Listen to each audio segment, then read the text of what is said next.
일상의 균열. 전처가 빵집에서 일한다더라. 그 소문은 아주 평범하게 들어왔습니다. 동네에서 오래 장사하던 철물점 아저씨가 계산대 위에 영수증을 툭 올려놓으며 마치 날씨 이야기라도 하듯 아무렇지 않게 꺼낸 말이었습니다. 그 집 빵집 알지? 거기 카운터에 내 전처가 서 있더라. 그게 전부였습니다. 길지도 않았고 덧붙이는 말도 없었습니다. 그런데 그 짧은 문장이 제 안에서 길게 흔들렸습니다. 말은 이미 끝났는데 귀 안쪽에서는 아직도 그 문장이 천천히 울리고 있었습니다.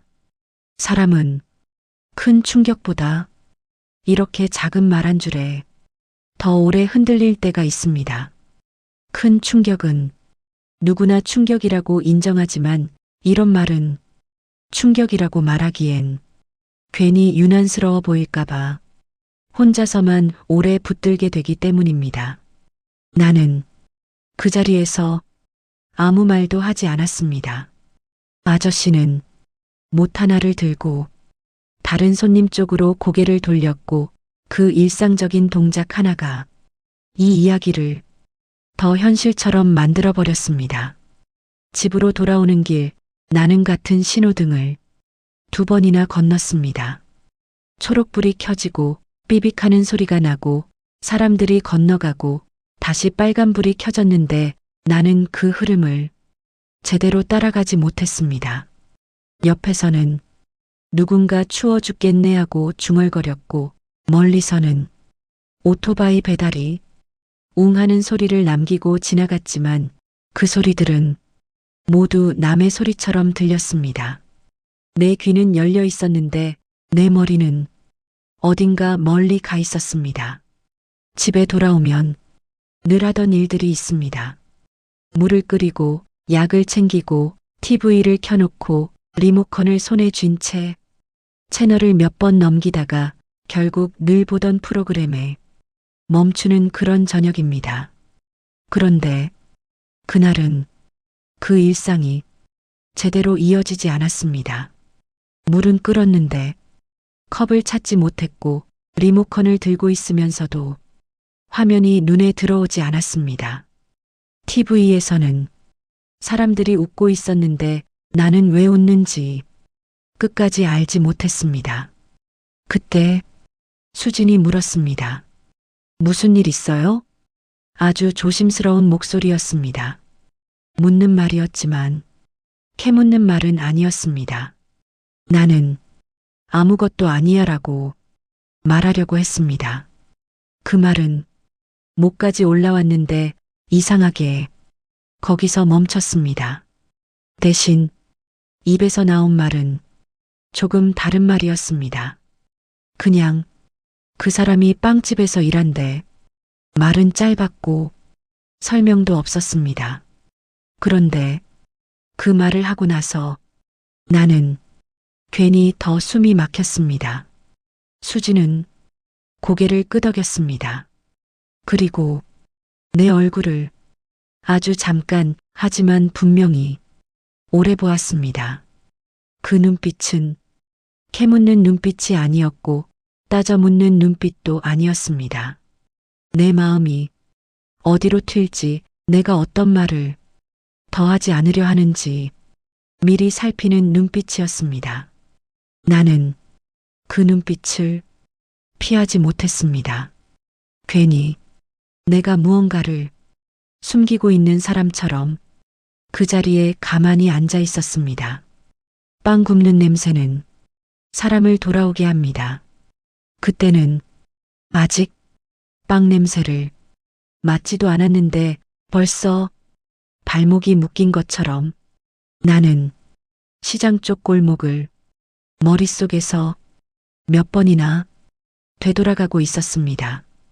돌아가고 싶어서가 아니라 이미 돌아가고 있다는 사실을 그때는 아직 구경만 하자는 말로 포장한 마음. 그날 밤 나는 쉽게 잠들지 못했습니다. 불을 끄고 누웠는데도 눈앞이 어두워지지 않았고 천장에 비친 가로등 불빛이 괜히 더 또렷해 보였습니다. 사람은 가지 않기로 마음먹은 곳일수록 머릿속에서는 더 자주 가게 됩니다. 나는 굳이 갈 필요 없다는 말을 몇 번이나 되뇌었습니다. 이미 끝난 일이고 이미 각자 살고 있고 이제 와서 확인한다고 달라질 건 없다는 말이었습니다. 그 말들은 틀리지 않았습니다. 그래서 더 위험했습니다. 사람은 틀리지 않은 말로 자기 마음을 가장 쉽게 속이기 때문입니다. 이불 속에서 나는 과거를 떠올리지 않으려고 했습니다. 사람 얼굴 대신 서류가 먼저 떠올랐습니다. 구청 민원실, 형광등 불빛, 번호표 기계에서 나온 얇은 종이의 감촉, 도장을 찍던 손이 잠깐 떨렸던 순간, 그때 나는 모든 게 정리됐다고 믿고 싶었습니다. 정리라는 말이 사실은 덮어두는 일에 더 가깝다는 걸 그때는 굳이 생각하지 않았습니다. 한참을 뒤척이다가 나는 아주 오래된 기억 하나를 떠올렸습니다. 이혼 이야기로 분위기가 가장 날카로웠던 날, 현이가 무언가 말을 꺼내려 했던 순간입니다. 혹시로 시작했던 말.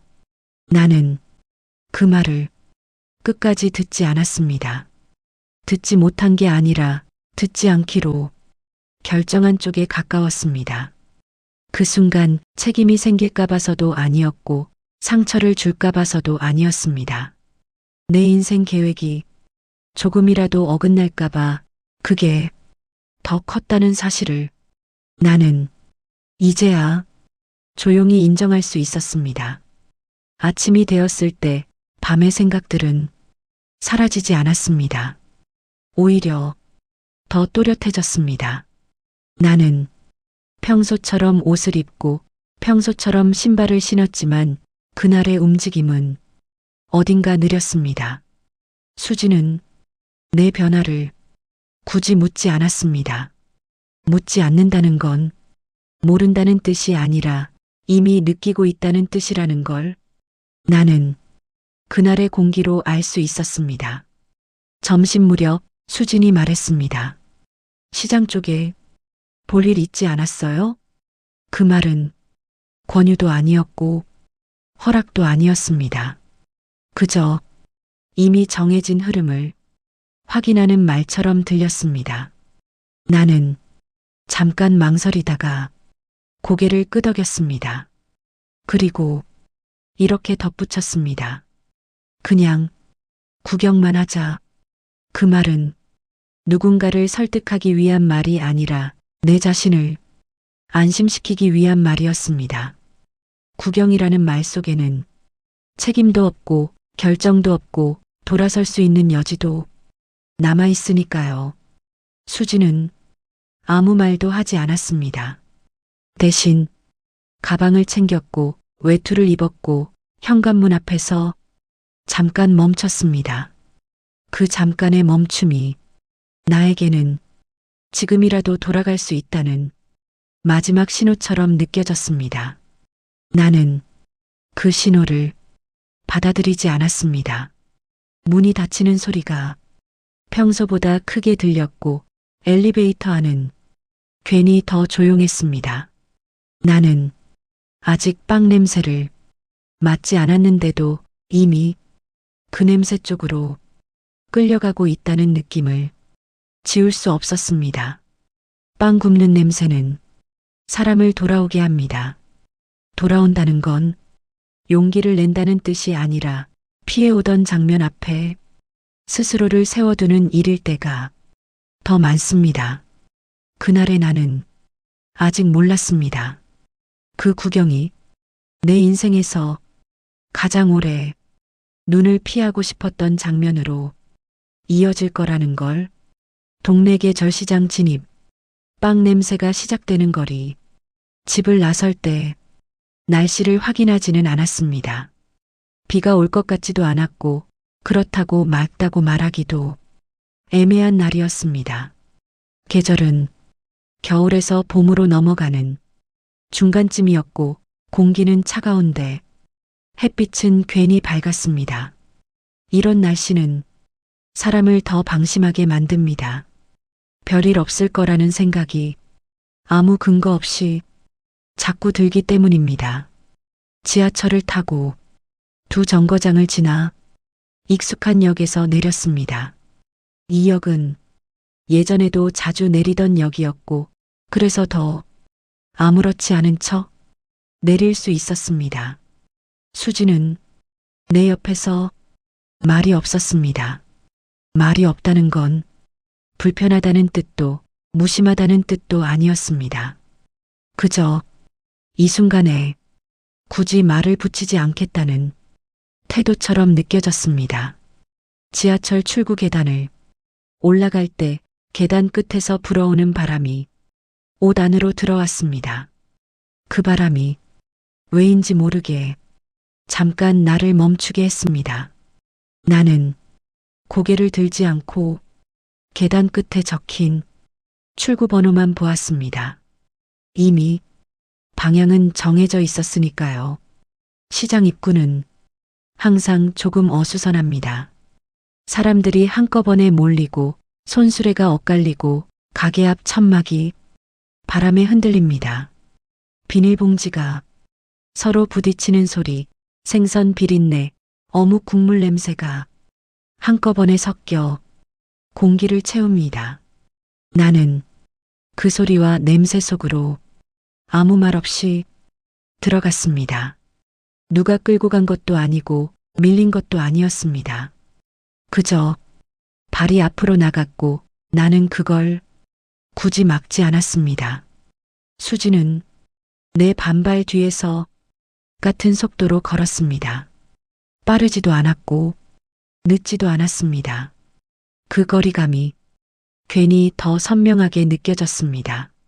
시장은 늘 같은 모습이지만 그날은 조금 다르게 보였습니다.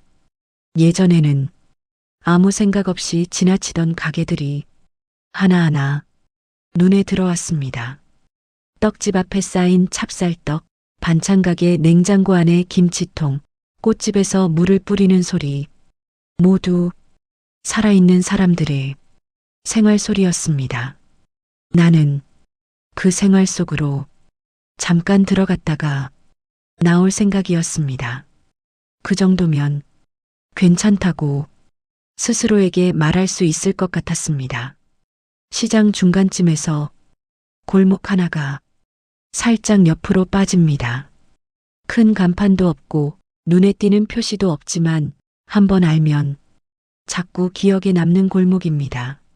나는 그 골목 앞에서 잠깐 속도를 늦췄습니다. 수진이 내 옆으로 반발 다가왔습니다.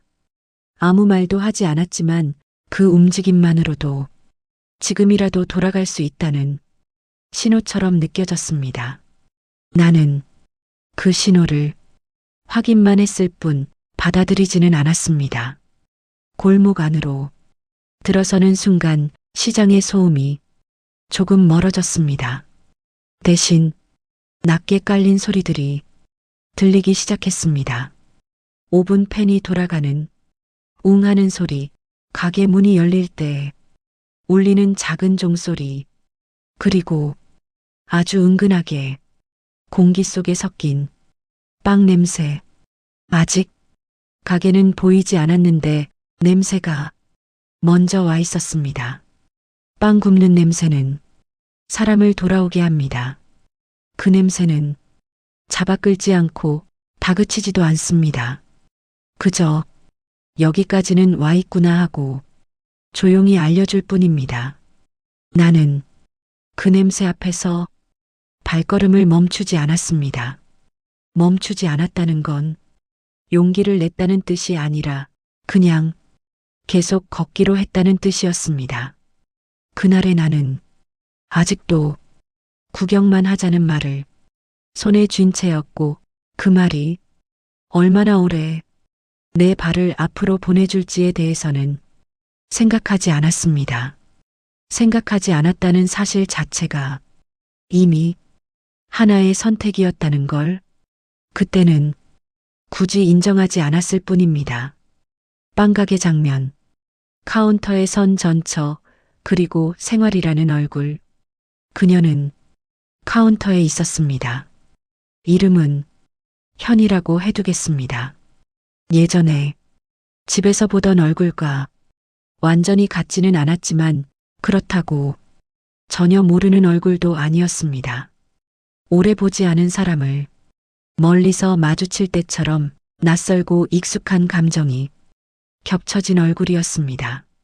사람 얼굴이라는 게 화장이나 머리 모양보다 더 크게 바뀌는 건 표정의 결이라는 걸 그날 나는 처음으로 또렷하게 느꼈습니다.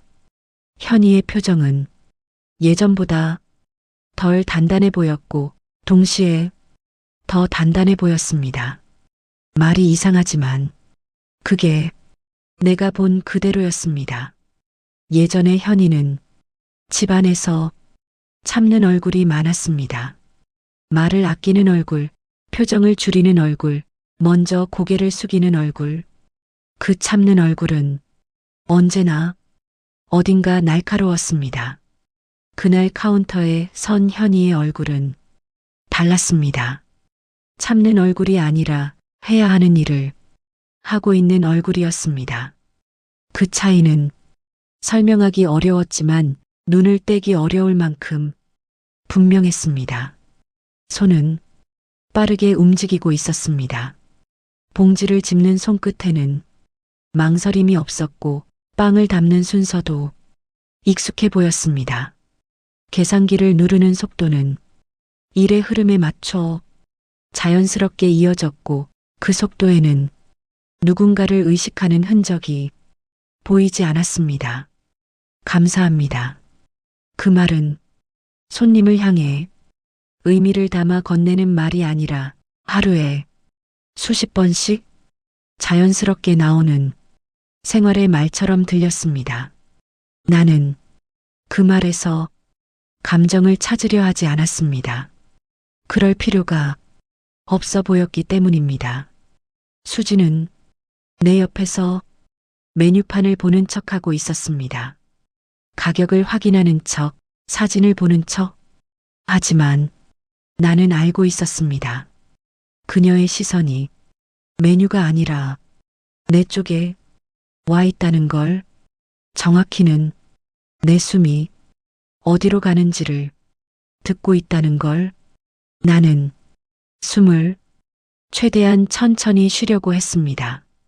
숨을 고르면 마음도 가라앉을 거라 생각했는데 이상하게 그러면 그럴수록 더 티가 나는 것 같았습니다. 사람은 의식하지 않으려 할수록 더 또렷해질 때가 있습니다. 그날의 숨이 그랬습니다. 나는 현이를 부르지 않았습니다. 이름을 입에 올리지 않았고 눈을 마주치려 하지도 않았습니다. 말을 걸지 않았다는 건 용기가 없어서라기보다 내 안에 이미 정해둔 원칙이 있었기 때문입니다. 구경만 한다. 그 원칙은 내가 만든 것이었지만 그날만큼은 그 원칙이 유일한 방패처럼 느껴졌습니다. 그 방패 뒤에 서 있으면 아무 책임도 생기지 않을 것 같았고 아무 결정도 하지 않아도 될 것 같았습니다. 하지만 카운터 위의 풍경은 그 방패를 조용히 밀어내고 있었습니다. 빵 봉지가 쌓이고 잔돈이 오가고 사람들이 들어왔다 나가는 그 반복 속에서 나는 이 공간이 누군가의 과거가 아니라 지금의 생활이라는 사실을 계속해서 확인하게 되었습니다. 빵 굽는 냄새는 사람을 돌아오게 합니다. 그런데 카운터 위의 생활은 돌아온 사람에게 이렇게 말하는 것 같았습니다. 너는 여기서 손님일 뿐이다. 그 말은 누가 입으로 한 말이 아니었지만 그 사실이 오히려 더 분명해서 나를 불안하게 만들었습니다. 나는 손님처럼 서 있었고, 손님처럼 숨 쉬고, 손님처럼 아무것도 묻지 않았습니다. 그게 그날의 내가 선택한 자리였습니다. 경악의 이유가 드러나는 장면. 아이가 엄마 손을 잡고 나올 때 그 일이 일어난 순간은 정말 별것 아니었습니다. 소란도 없었고 사람들이 멈춰서는 일도 없었습니다. 누군가의 주문이 끝나고 현이가 봉지를 건네고 다음 손님이 카드 단말기에 카드를 꽂는 그 사이에 빈틈 같은 순간이었습니다. 가게 안쪽에서 작은 문이 열렸습니다. 직원 출입문처럼 보이는 문이었고 평소라면 눈길조차 주지 않았을 문이었습니다. 그 문 사이로 아이 하나가 나왔습니다. 5살쯤 아니면 6살쯤. 정확한 나이는 중요하지 않았습니다. 두꺼운 패딩을 입고 있었고 안쪽에서 나왔다는 사실만으로도 이 공간에 이미 익숙하다는 게 느껴졌습니다. 아이는 현이의 손을 아주 자연스럽게 잡았습니다. 잡는 방식에는 머뭇거림이 없었고 확인하는 눈치도 없었습니다. 그 손잡음은 미리 약속된 동작처럼 익숙해 보였습니다. 아이는 아무 말도 하지 않았습니다. 그건 이상한 일이 아니었습니다. 가게에서 엄마를 기다리던 아이들은 대개 그렇게 조용합니다. 말을 하지 않는 게 아니라 굳이 말할 필요가 없다는 조용함이었습니다. 다만 그날의 조용함은 이상할 만큼 익숙해 보였습니다. 마치 이 공간에서 이 시간을 수없이 반복해온 아이처럼. 그때 아이의 얼굴이 제 쪽으로 아주 잠깐 돌아왔습니다. 눈이 마주쳤다고 말하기엔 너무 짧았고 마주치지 않았다고 말하기엔 너무 또렷한 순간이었습니다. 정말 1초도 되지 않는 시간이었는데 그 1초가 제 안에서는 길게 늘어졌습니다. 아이의 눈매가 제 기억 속 어딘가와 겹쳐졌습니다. 어릴 적 사진에서 보던 제 눈매와 비슷했습니다. 눈두덩이의 선이 닮아 있었고 눈동자가 움직일 때 시선이 흐르는 방향도 비슷해 보였습니다. 무엇보다 입술을 다물고 있을 때 생기는 그 작은 주름이 제가 거울을 볼 때마다 가끔 마주치던 바로 그 위치에 있었습니다. 그 순간 나는 그 자리에 멈춰 섰습니다. 몸이 굳는다는 말이 대개는 과장이라고 생각해 왔는데 그날만큼은 그 말이 과장이 아니었습니다.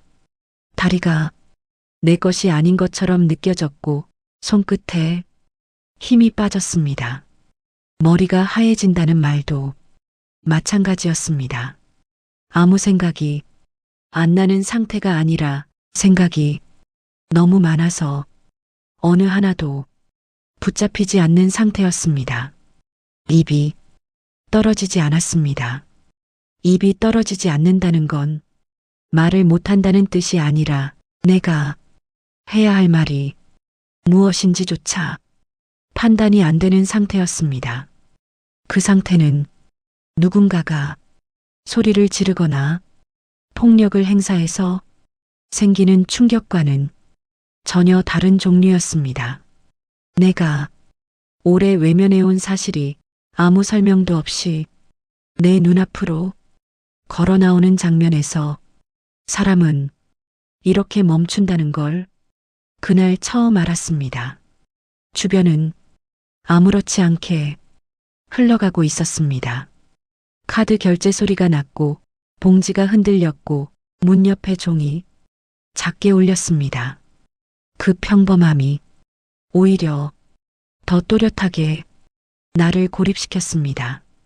빵 굽는 냄새는 사람을 돌아오게 합니다. 그런데 그날의 냄새는 사람을 돌아오게 하는 냄새가 아니라 오래 닫아두었던 기억의 서랍을 아무 예고도 없이 열어버리는 냄새처럼 느껴졌습니다. 나는 그 서랍 안에 무엇이 들어있는지 이미 알고 있었지만 끝까지 열어보지 않으려고 애써왔다는 사실만큼은 그 순간 부정할 수 없었습니다. 대화가 아닌 행동으로 드러나는 진실, 말 대신 현이의 손이 꺼낸 것, 그 다음 장면에서 중요했던 건 누가 무슨 말을 했느냐가 아니었습니다. 오히려 말은 거의 없었고 말이 없는데도 모든 것이 드러나고 있었습니다. 현이는 아이의 모자를 다시 고쳐 씌워주었습니다. 모자를 고쳐 씌우는 손길에는 급함도 없었고 과한 조심스러움도 없었습니다. 하루에도 몇 번씩 반복해온 동작처럼 보였습니다. 그 손이 자연스럽게 카운터 아래로 내려갔습니다. 현이는 카운터 아래쪽 서랍을 열었습니다. 서랍 안에는 흔히 있는 물건들이 가지런히 들어 있었습니다. 테이프, 영수증 롤, 작은 스테이플러, 그리고 그 사이에 누렇게 바랜 봉투 하나가 섞여 있었습니다. 현이는 그 봉투를 잠깐 꺼냈다가 다시 계산대여 작은 칸에 넣어두었습니다. 마치 이건 여기에 있어야 한다는 듯한 손놀림이었습니다. 숨겨두는 동작이 아니라 항상 닿는 곳에 두는 동작이었습니다. 나는 그 봉투를 보는 순간 시선을 피하지 못했습니다. 그건 내가 너무 잘 아는 종류의 봉투였습니다. 구청이나 병원에서 서류를 담아줄 때 건네주는 그 얇은 종이 봉투 한쪽에 적힌 글씨가 아주 잠깐 보였습니다. 산모, 그리고 검사, 그 옆으로 날짜처럼 보이는 숫자들이 흘러갔습니다. 나는 그걸 끝까지 읽지 않았습니다. 정확히 말하면 읽지 못했습니다. 하지만 읽지 못해도 알 수 있는 종류의 단서였습니다. 그 순간 내 몸은 여전히 움직이지 않았습니다. 움직이지 않으려 한 것도 아니고 움직일 수 없어서도 아니었습니다. 그냥 그 자리에 서 있었습니다. 아이의 손에는 작은 장난감 자동차가 들려 있었습니다. 색이 조금 바랬고 바퀴 한쪽이 살짝 헐거워 보였습니다. 그 자동차는 오래전에 내가 사두고도 끝내 누구에게도 주지 못한 것과 비슷한 모델이었습니다. 어쩌면 완전히 다른 물건일 수도 있었고 이런 생각 자체가 과한 연결일 수도 있었습니다. 평소 같았으면 나는 그걸 우연이라고 넘겼을 겁니다. 하지만 그날은 우연이라는 단어가 내 안에서 제대로 힘을 쓰지 못했습니다. 수진이 내 옆에서 내 팔꿈치를 살짝 잡았습니다. 그 손길은 세게 잡는 손길이 아니었고 끌어당기는 손길도 아니었습니다. 이제 가자라는 말 대신 여기까지 하라고 알려주는 짧은 신호였습니다. 나는 그 신호를 느꼈습니다. 그리고 그 신호를 받아들이면서도 눈을 그 자리에서 떼지 못했습니다. 현이가 나를 봤는지 보지 못했는지는 확실하지 않습니다. 다만 그녀의 시선이 제 쪽으로 아주 잠깐 스친 건 분명했습니다. 그 스친 시선에는 놀람도 없었고 원망도 없었으며 반가움도 담겨 있지 않았습니다. 대신 그 시선에는 이런 확인이 담겨 있는 것처럼 보였습니다. 여기까지 왔구나. 그건 말이 아니었고 표정도 아니었습니다. 그저 상황을 있는 그대로 받아들이는 담담한 시선이었습니다. 그 시선을 마주한 순간 나는 아무 말도 하지 않았고 아무 표정도 짓지 않았습니다. 말을 하지 않는다는 건 아직 선택하지 않았다는 뜻이 아니라 이미 선택을 미뤄왔다는 증거처럼 느껴졌습니다. 빵 굽는 냄새는 사람을 돌아오게 합니다. 그리고 돌아온 사람은 결국 자기 안에 묻어두었던 질문을 피할 수 없게 됩니다. 그 질문은 누군가가 던져주는 게 아니라 자기 스스로 오래 숨겨둔 것이기 때문에 더 무겁습니다. 나는 그 질문이 무엇인지 이미 알고 있었습니다. 다만 그 질문을 입에 올리지 않는 쪽을 지금까지 선택해왔을 뿐이었습니다. 남자가 감추고 있던 진실, 몰랐다가 아니라 안 하려고 했다. 그날 나는 집으로 돌아오는 길에 수진에게 제대로 말을 하지 못했습니다.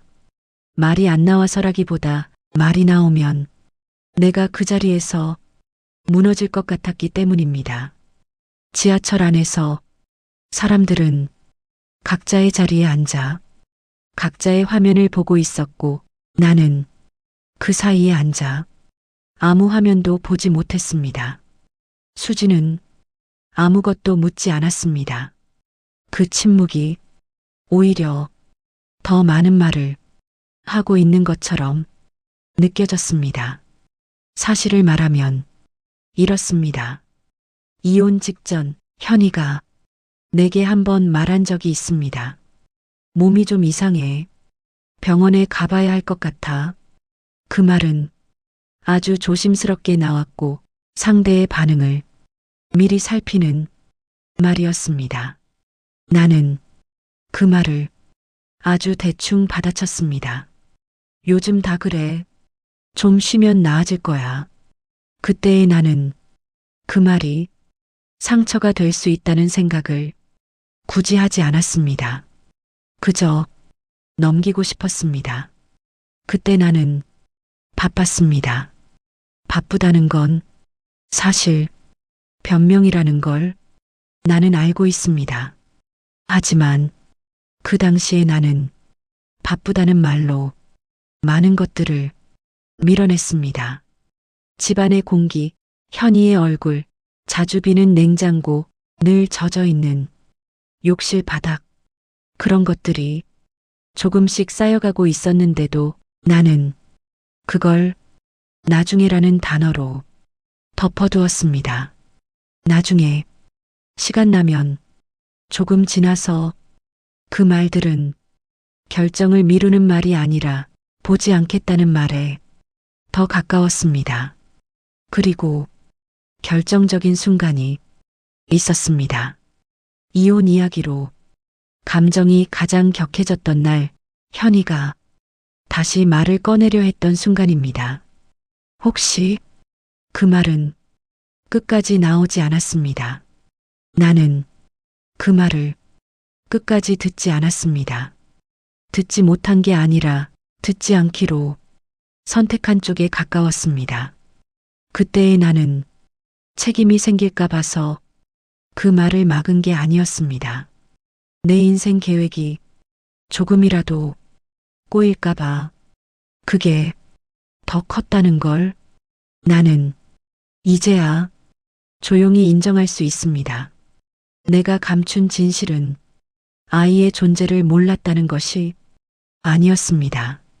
아이의 가능성을 알면서도 확인하지 않았다는 쪽에 더 가까웠습니다. 확인하지 않으면 없는 일처럼 만들 수 있다고 믿는 종류의 비겁함이 내 안에도 분명히 있었습니다. 그 비겁함은 누군가에게 소리를 지르거나 폭력을 휘두르는 모양으로 나타나지 않았습니다. 오히려 아무것도 하지 않는 형태로 나타났습니다.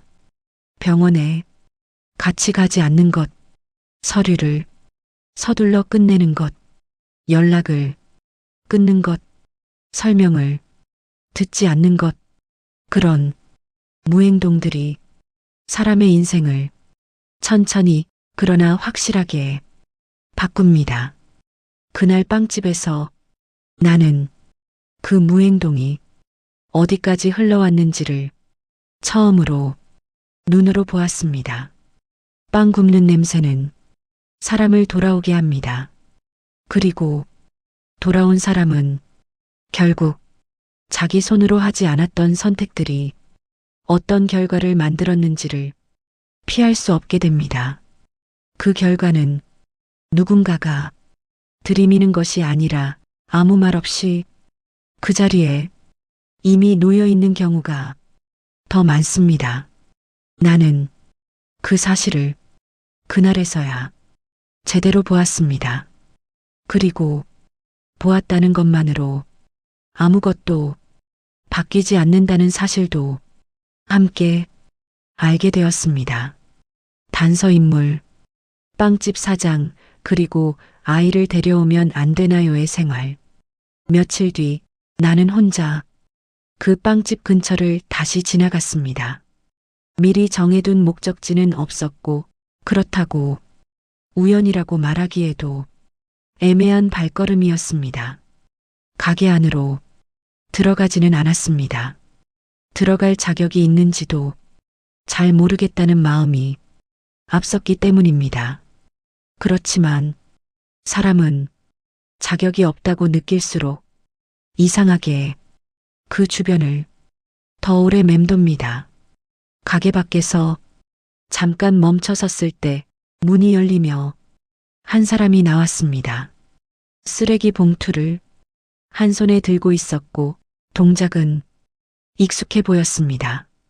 빵집 사장으로 보이는 사람이었습니다. 나이는 50대 후반쯤, 손은 거칠었고 말수가 적어 보이는 얼굴이었습니다. 그 사람은 나를 손님으로 착각했는지 아주 자연스럽게 말을 붙였습니다. 빵 좀 보고 가요. 그 말에는 호객의 힘도 없었고 기대도 없어 보였습니다. 나는 고개를 저으며 아니요, 그냥 하고 말끝을 흐렸습니다. 그는 내 말끝을 굳이 붙잡지 않았습니다. 사람을 설득하려 하지 않는 태도는 이 가게의 분위기와 묘하게 닮아 있었습니다. 사장은 쓰레기 봉투를 한쪽에 내려두며 마치 혼잣말처럼 말을 이어갔습니다. 저 아이가 여기서 컸어요. 그 말은 누군가에게 들려주기 위한 설명이 아니라 이 가게에서 벌어진 일을 그냥 말하는 방식이었습니다. 엄마가 일해야 하니까요. 여기서 기다리고 뛰어다니고 5분 앞에 오지 말라고 혼나고. 그는 웃지도 않았고 한숨을 쉬지도 않았습니다. 그저 이미 지나온 시간을 차분히 나열하듯 말했습니다.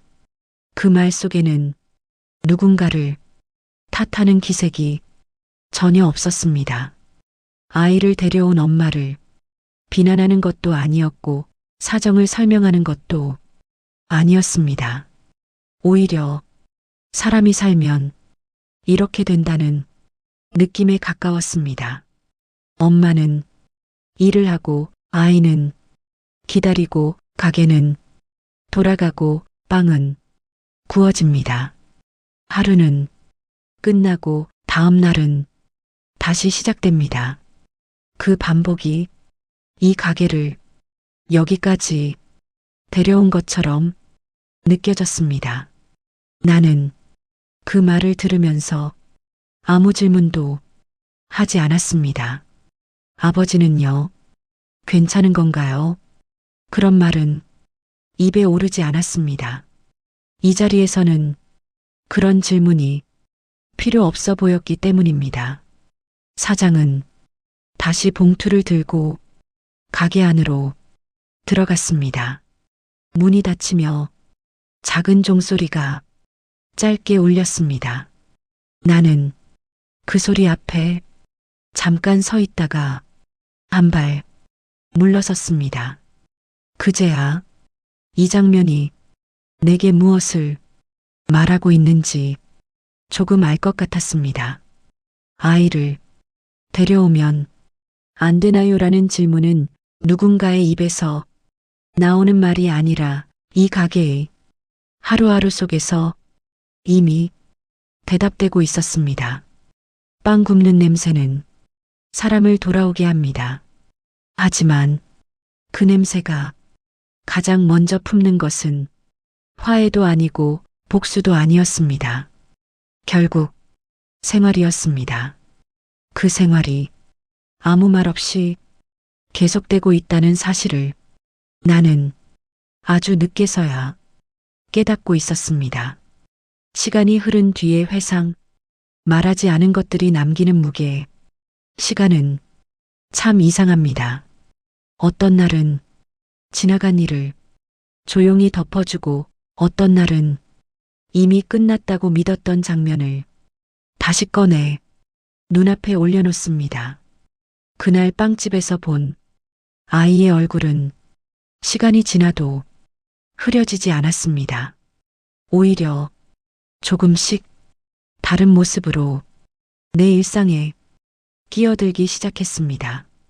TV에서 아이 웃음소리가 흘러나오면 그날 가게 안에서 조용히 서 있던 아이의 표정이 겹쳐졌습니다. 지하철에서 아이 손을 잡고 가는 엄마를 보면 그 손잡는 방식이 눈에 들어왔습니다. 힘을 주지 않으면서도 놓치지 않는 손, 서두르지 않지만 방향을 아는 손. 나는 그 손을 유심히 보았습니다. 보지 않으려고 해도 자꾸 눈이 갔습니다.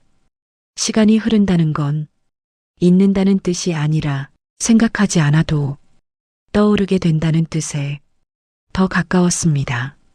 수지는 그동안 내게 계속 묻지 않았습니다. 묻지 않는다는 건 관심이 없다는 뜻이 아니라 내가 내 입으로 말할 때까지 기다리겠다는 뜻이라는 걸 나는 알고 있었습니다. 그 기다림은 이상하게 무거운 친절이었습니다. 말을 꺼내지 않아도 괜찮은 것처럼 시간을 주는 친절이었고, 그래서 더 이상 피할 수 없게 만드는 친절이었습니다.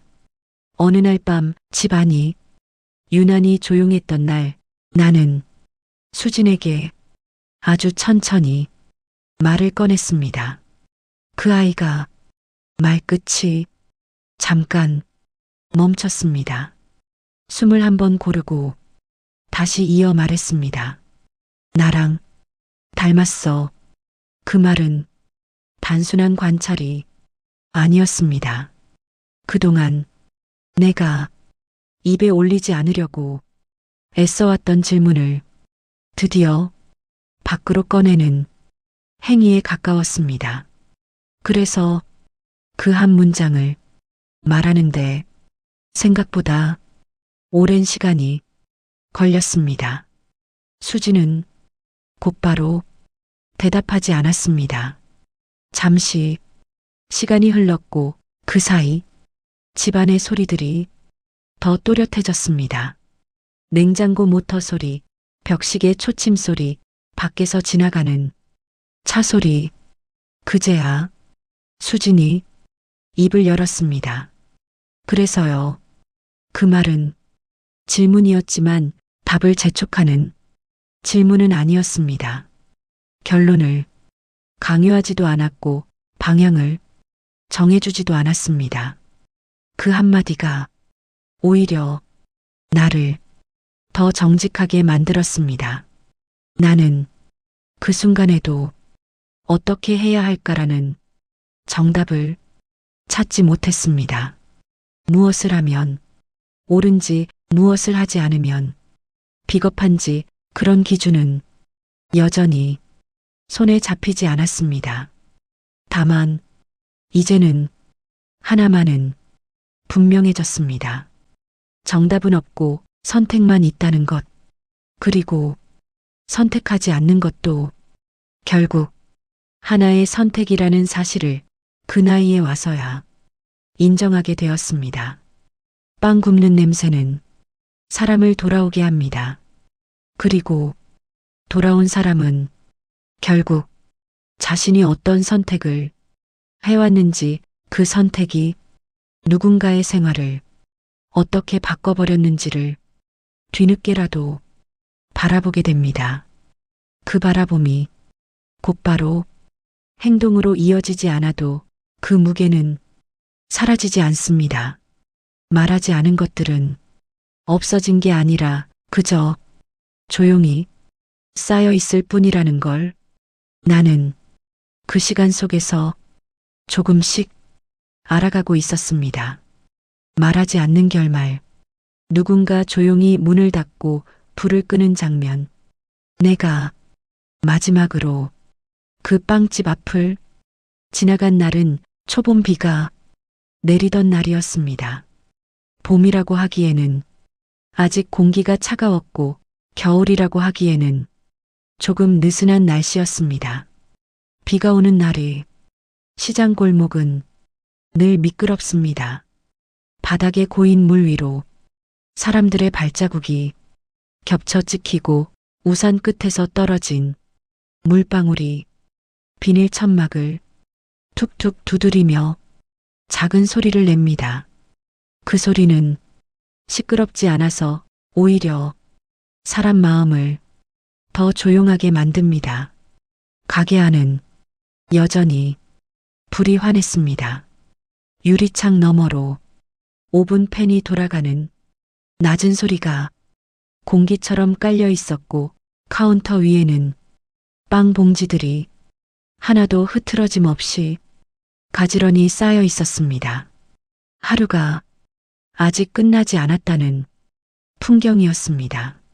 나는 가게 안으로 들어가지 않았습니다.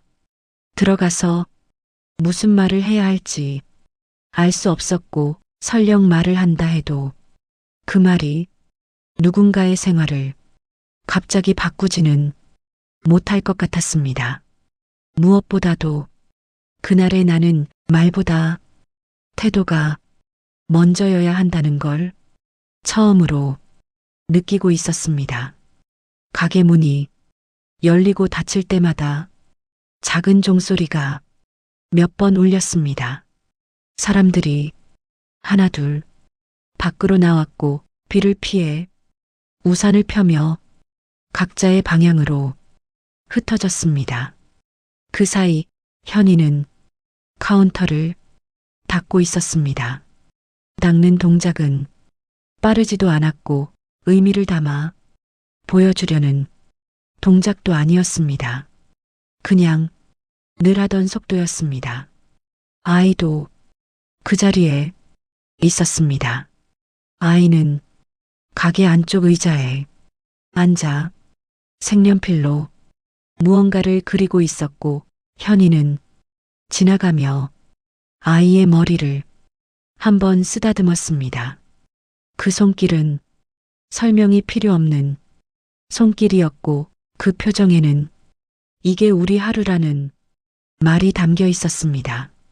그 장면은 누군가에게 보여주기 위한 장면이 아니라 하루가 자연스럽게 끝나가는 모습이었습니다.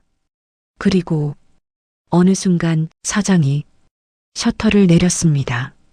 셔터가 내려올 때 드르륵 하는 소리가 골목 안으로 길게 퍼졌고 그 소리는 시장이 문 닫는 시간에 늘 들리는 소리와 다르지 않았습니다.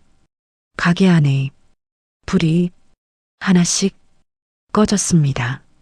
먼저 안쪽 불이 꺼지고 마지막으로 카운터 위에 불이 꺼졌습니다. 그 순간 유리창에 잠깐 내 얼굴이 비쳤습니다.